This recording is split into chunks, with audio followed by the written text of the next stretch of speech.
I would recommend for neon, if you're using any neon colors. And this is what I have been doing, and I'm still in my kitchen. You must think I don't have a studio anymore. I'm painting the edges of this. It is to be delivered tomorrow to my client. And I just messaged her tonight and said, would you like the edges painted? So it's of a location in Northern Ireland. It's very special to her. And she said, yeah, if it's not too late. So this is what I have been doing. And I thought you could ask me any questions, and I can also talk about some questions that keep coming up. Hello, hello, hi. I'm just sitting in my long shirt in my house still. You must think that I've nowhere else to be. But I thought I would answer some things that come up. Let me know if you have any questions in the comments. I know it's very impromptu, but things that come up for people are, do I need expensive tools? No, you do not. You can use, look at the brush that I'm using for this. It's one that I use for workshops, and it has paint on it from earlier because I was using it to record demos. You do not need to use the best tools, especially when I'm teaching you how to paint. I want you to basically improve your skills. Now, obviously, if you have a completely rubbish or pants paint, like there's sometimes paint is very low grade. This is a good in-between. Galleria is a good in-between grade for working and learning how to mix paint, because there's a nice consistency to it. Sometimes whenever they're too low grade, it can be very difficult to mix, or the cadmium reds can be really sort of tangy. And there's probably a more technical way of describing that, or they can be too runny. So if they're too runny, it's very hard to manage. And in the painting that I will put up the demo of, well, it was a demo, but I was painting on Sunday, painting the yellow flowers. I talk about in the impasto painting of it, there is modeling paste as medium, and that is a good way to make sure that you can control. It's easier to control if you're using palette knife. How do you keep the cost down for shipping? So expensive. Yeah, okay. Shipping, and also at the minute I offer a free shipping because I would be selling globally quite a bit. It's still insanely expensive. It depends. Well, the best way, so when I ship to Australia, the best way to do it is to take it off the canvas. Now, you might not want to do that. That might feel very like odd to you. And also it does put a little bit of cost on the client at the other end. But certainly America and Australia, I would often take them off. So if you buy shop bought canvases, they're already stapled together. So you could take them off that, and then you roll them in a tube. That's the quickest way if your paintings are on already stretched canvas like this. For me, I like to paint so much on larger canvases that aren't regular sizes, so they go beyond 150 by 100. But does that help you a little bit? That's one way. And hi, Paula. Ask me anything art related. Not about my fake tan. I did fake tan tonight because we've no longer got sun in Northern Ireland.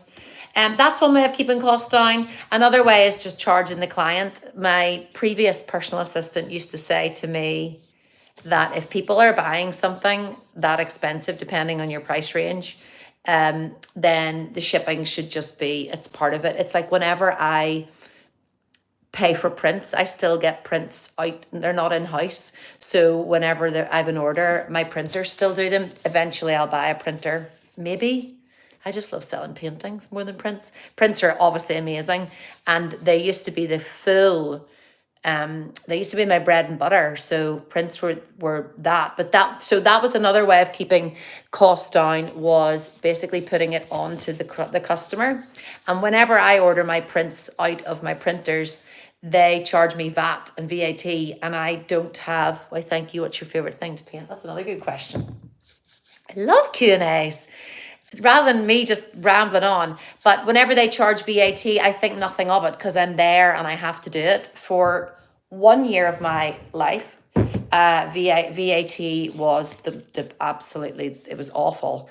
But I felt really bad because selling art is so fluid. I felt really bad putting that onto the clients, but most people, if they're spending thousands on a painting, it's like, I think that they should be okay with shipping. I don't know if that answers that question, but in terms of shipping, yeah, I actually offer the free version at the minute, which has helped, because when people are buying those big purchases, I actually have paintings I should bring in and they're all boxed. Another way of cutting it down is to box it yourself, depending where you're shipping to.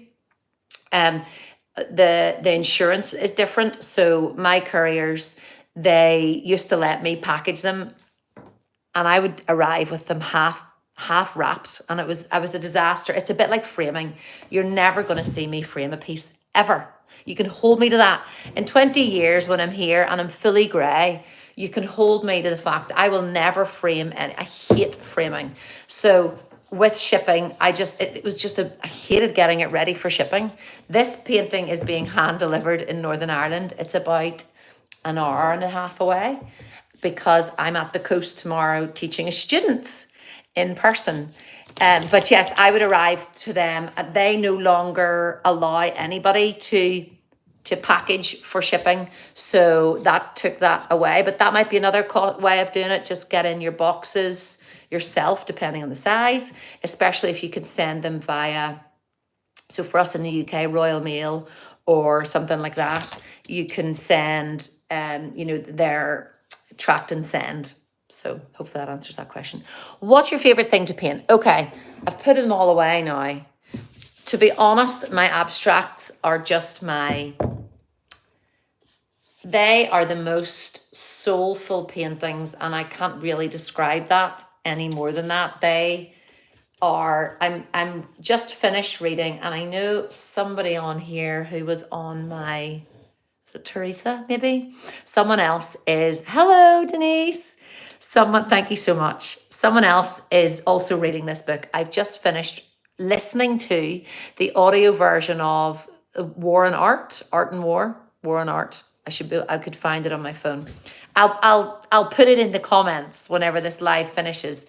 And it was all about, it was really cool. So basically it was looking at, as creatives, we are in this war. And I know that some of you think I'm woo-woo, but that's why we're here. That's why we're here. And so much of my life, I have had to justify the way I am or the way that I think. But this book really put it into perspective for me. Let me know if you have, which is the best way to prime your canvas. Great, Yvonne, nice to see you. So if you are reading that, this book is all about that. And he talks about every day we're at war with ourselves, and those of us who are creatives, because we're at resistance. And he talks about this as the war of resistance. So everything I say, and even if you go back to whenever that video went viral in February, and I now have all of you wonderful community, and that I show up for you, I show up for myself because I absolutely love it, and I'm so passionate about what I do. But that is like a resistant, showing up, painting. I've said it from the start, painting's the only thing that makes sense to me. I'm a parent and my son has additional needs, and I took him to the pool earlier on and he really struggled, and there was a lot of like shouting and hitting me at the side of the pool, and it was very difficult. It was hard, it was difficult. And same with my teenagers. My teenagers don't go to bed at the minute. They're two big lads who fight all the time. But give me painting any day, and painting is just, it's the easiest thing for me. So that maybe doesn't answer that question. What's your favorite thing to paint? Like this yesterday, painting this just fully from my soul. It's of a dancer, and allowing myself to not have to justify the work that I make anymore is probably it. I do think, do you know Van Gogh never sold a painting in his life? I was speaking with an art advisor in New York because I'm extending in America, and she said to me, don't be beating yourself up for not being here yet or not being there yet. Van Gogh never sold a painting. And I think to myself often about Van Gogh, because I think he got up every day and he still made work. And I'm going to go and grab you very quickly all the sketches that I made today of the dancers.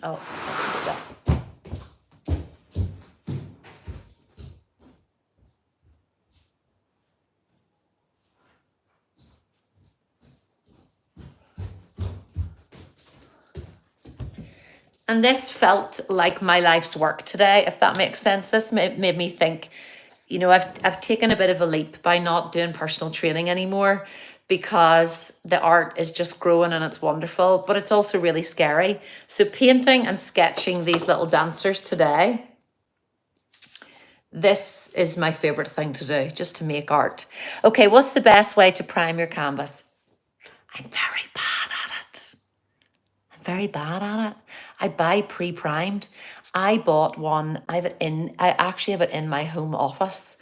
I bought pure linen, the most expensive roll of canvas, and it was a disaster because I was too messy to prime. But if I am priming, I basically just prime with a white paint. I know it's probably not the answer that you want. Does that form of breathing? Love the dancers. Thank you. Going to sell in a set. The dancer, yes. So I think I'm going to make a number of those. I think so. So what I consider priming, just to go back to that, this is my favorite dancer actually. So this would be very much the one that I have on a demo for you guys is this one. Although the camera that I use, we'll get there. Well, I just bought a really fancy camera and it was just too much for me. I couldn't work it. It was too fine, so I sent it back. So the camera that I filmed this one on for you is a wee bit grainy. It's that over the shot, the head one, but it's still good. So stick with me. The demo's great. However, once you get to this is me at the end of 2 days of painting dancers and feeling very free. And underneath that, I painted that about 3 times with white paint. And you can see that there's little bumps and lumps because I wanted there to be texture. Sometimes when there's texture, for example, this was originally, you know, the painting from last week. There's now the demo up of it, the Belfast skyline. So I painted over it, but that feels like a primer to me because it gets it set up. But anyway, any more questions, let me know. I was thinking of other ones that people ask me. So what about tools? No, you don't need fancy tools. Paint, the one that I've just been using is Golden, which is really great and fun if you are using all of our primary colors, but you also want neon accents. They're quite expensive, but that's magenta fluorescent, but really solid. Like they go on, there's the edge of that canvas for the client, and it's only about 2 coats on that, and it really pops. It's, you know, it's not grainy see-through. Industrial wipes have become my new best friend for my oil painting days. This is my art box beside me. Thinking about other questions. I had quite a lot of feedback in TikTok as well about this. So these are the 2 paintings that I've made. The demo is going up for this as well this weekend. Well, it's me painting and talking while I paint. Shocker. And then do you remember I made this one as well, which was just out of my head? These are should we do a series about, you know, ornate? Don't they feel quite ornate? I feel like I'm in Pride and Prejudice and I'm walking down the hall and that's sitting on a, you know, no, maybe not. Maybe not. Let me know. I feel like these would be really nice. And for you guys learning painting, there's a little bit of smudging in there. They started out as roses and then they just became other lovely painting, you know, and they were in a different vase, but I changed it. So I thought it was interesting that the vase turns out to be quite similar, even though they're 2 different days. But yeah, let me know. The dancers, I'm really excited about getting you doing dancers, because dancers are a nice way into figurative work. And in the lesson that I'm teaching you, we'll talk all about it, but there'll be quite a lot of questions about when we're doing portraiture and when we're painting figures. So I'm going to show you a few different, over time, if we're doing figures in the distance, so say in this painting here, there was a figure in the distance, like over here, we would do it so it was like a little upside down, like a little head, and then they just squiggle down. Like, honestly, that's how easily you can do a little person. And then you do a wee shadow underneath them. So that's if they were far away. But if they're up close, I'm teaching you negative space Don't be scared. Do you remember back in the day, there was always those, it wasn't Bob Ross, maybe it was a UK, Ireland thing. But you know, when you go to the store and you buy in an art store, there's the little wooden guy and he has all the hands like this. That is literally how I simplify figurative drawing and painting for you. That's the way we start this. That's the way we work into it. And we also use our charcoal. It's very important. But you know, I talk about negative space. We don't paint this one. This was some of my own sketches. Negative space. That's negative. That's negative. It's exactly the same if you're painting flowers in front of you and we're looking around the vase, or if I have this in my hand and this in my hand, this is negative. And whenever you get used to seeing something like that, our gesture drawings help us do that because we see it as a whole and we're looking for little gaps. So we're looking for space. And then it means that you can lean into loose painting more because you don't need every single detail. And then we go to, anyway, but yeah. I could talk all day. Let me know if you have any more questions. Maybe what I should do is get you to submit them on a post and then I can answer them on a proper live. Or I didn't realize until today that I could schedule lives. This is how new I still am to this platform. So that would be a good one. A weekend live would be really good. And it would be nice to paint with you. So you could be prepared and have all your paints out. And I will teach you in that very teacherly way that I do. So let me know in the comments if that's something that you would like us to do, because I'll get that scheduled now that I know I can do that. And yes, painted this. I was going to maybe paint the external side of that, but I don't know. For now, this one is ready. It's varnished on top actually, but this is what people like to make the color pop. So that would be great, Paul. Awesome. Even if it's only you and me. Sure, wouldn't it be great? Time difference is a thing for all of you because I'm so global now. Let's see. I feel like middle of the day could work for everybody. What about all of you guys in Australia, South Africa? Let me know. I'll put it up and we'll see. Maybe I could do a poll. Maybe I'll get really fancy. But this is what I was doing tonight, even on my kitchen table, because it means that clients take that home and they don't frame it immediately, but they get to feel like the painting lives on around the edges. So this client specified she wanted a deep edge canvas. And then she gave me 3 different images that I worked from, and she thankfully loves my style. So I was able to paint. And then I just asked her tonight because I'm delivering it tomorrow. So I painted the edges, and it means that people see it when they walk along past the wall, they see it. It also means if they go to a framer, they can get it floating frame. Although I don't frame, I'm happy to talk about framing sometime. But have a nice evening. My fake tan is developing as I talk to you. And I really appreciate you. Let me know anything in the comments of even the recent abstract video that I've just put up.